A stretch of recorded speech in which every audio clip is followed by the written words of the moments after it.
The garden was inspired by art and ecology, and when you bring those two things together, the sweet spot where those two things meet, if you hit it just right, then the garden really sings. A few features of the garden. The main one is this beautiful dry-laid stone wall.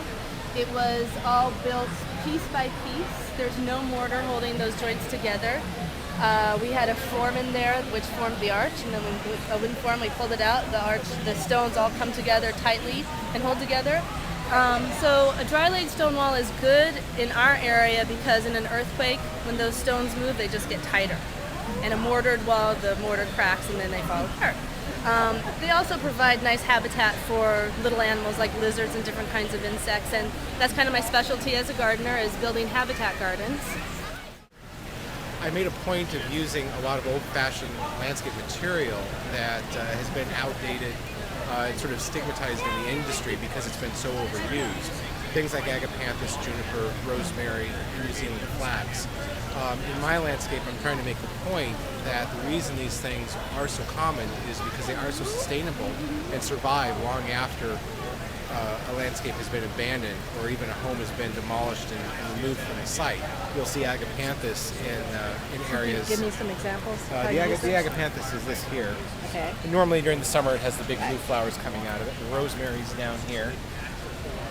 Over on the far edge I have the junipers, the sprawling ground cover types, and over here we have the blue point junipers. That's the rainwater harvesting system, and that's demonstrating how rainwater coming off the roof can go into the gutter. That clear gutter is just demonstrating how the gutter glove works. That's the filtration system, and then the water goes back into this tank. If I ever talk about using something like an agapanthus or something, that's stigmatized because everyone thinks that I should be into all the, unusual and rare plants. Particularly since I was involved with growing rhododendrons.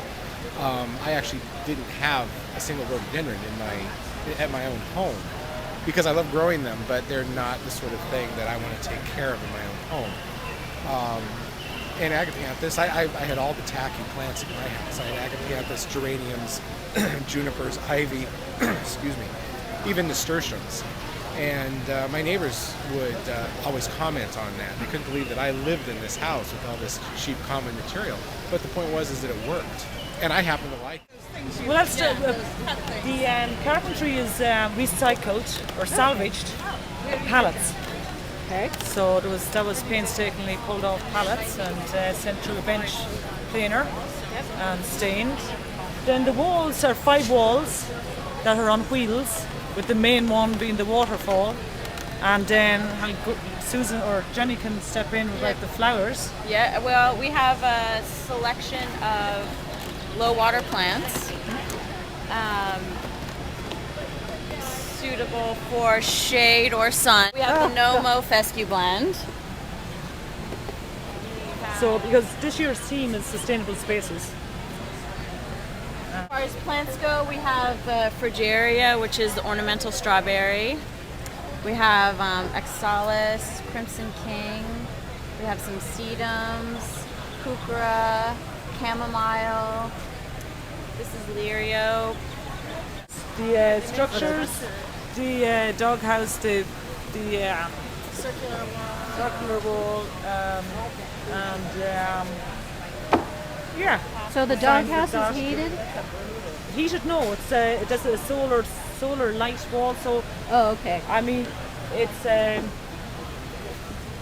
called a solar tube, and it delivers light to areas that are hard to get to, hard for a skylight to get to. A skylight, the light goes straight down. Skylight for the dog? It's a skylight, but it has a little, in a place where it has a bigger attic, it can tunnel the light to a different area, and that has a reflective inside that brings the light. So it's good to get around tough areas.